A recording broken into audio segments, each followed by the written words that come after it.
5 second کے سوال اور چھوٹا سا سوال کر لیتا 55 سیکنڈ میں جواب. ہاں حضور جماعت احمدیہ شیعہ اماموں کو بڑی قابل احترام مانتی ہے. 12 امام شیعہ اماموں کو. شیعہ امام تو کوئی بھی نہیں. یہ جو 12 امام کہلاتے ہیں شیعہ تو بعد میں بنے ہیں, ائمہ تو پہلے شروع ہوئے, شیعہ تو وجود ہی کوئی نہیں تھا. مفہوم میرا وہی ہے کہ وہ امام جو کیا وہ جن اہل بیت کو جی نسل بعد نسل شیعہ ائمہ مانتے ہیں, درست ہے یہ کہیں نا, جی جماعت احمدیہ بھی ان کی بہت عزت کرتی ہے. جی اس لیے کہ رسول اللہ صلی اللہ علیہ وسلم کی ساتھ خونی رشتہ تو ہے, اور نیک لوگ تھے سارے, جی بہت بڑے بڑے بزرگ, جی اہل قرآن اہل فہم اور صاحب کشف اور صاحب الہام, ان کی عزت کیوں نہ کریں ہم. نہیں, سوال یہ ہے کہ کیا وہ تمام خلافت راشدہ کو مانتے تھے؟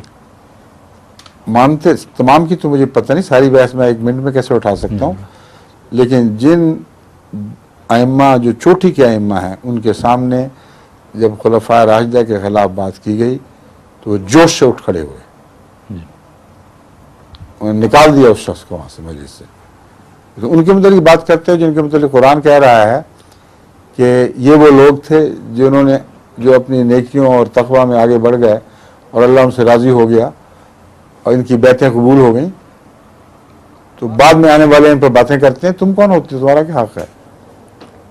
یہ ائمہ کا مسلک تھا خلفاء کے متعلق. بعد میں یہ جو شیعہ پیچھے چلنے والے مولوی پیدا ہوئے ان میں, ان لوگوں نے آہستہ آہستہ پھر بگاڑا اس مضمون کو. خود ائمہ کرام تو عزت کرنے والے تھے. پھر تو شیعوں کے ساتھ جھگڑا ہی ختم ہو گیا سارا. ہاں شیعوں کے ساتھ جھگڑا ہی ختم ہو گیا سارا. نہیں وہ نہیں ہوتا, وہ بشپ بات کر کے دیکھ لیں. اور بھی بہت سی دلیلیں دینی پڑتی ہیں, مگر پھر بھی بعضوں کا ہو جاتا ہے. ہمارے کئی احمدی انگلستان میں بہت سے اچھے تعلیم یافتہ شیعہ احمدی ہوئے خدا کے فضل سے.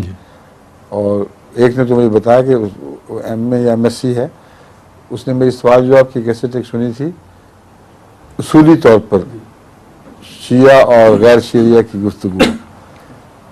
تو وہ چونکہ تعلیم یافتہ یہاں کا پڑھا لکھا ہے, اس نے کہا میں تو بالکل ایک دن سوال حل ہو گئے سارے.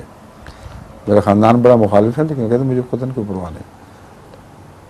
عقل کا تقاضا یہ ہے کہ جو جماعت احمدیہ کا مسلک ہے شیعہ سنی اختلاف میں اس کو قبول کیا جائے. ٹھیک ہے, اچھا, السلام علیکم, خدا حافظ.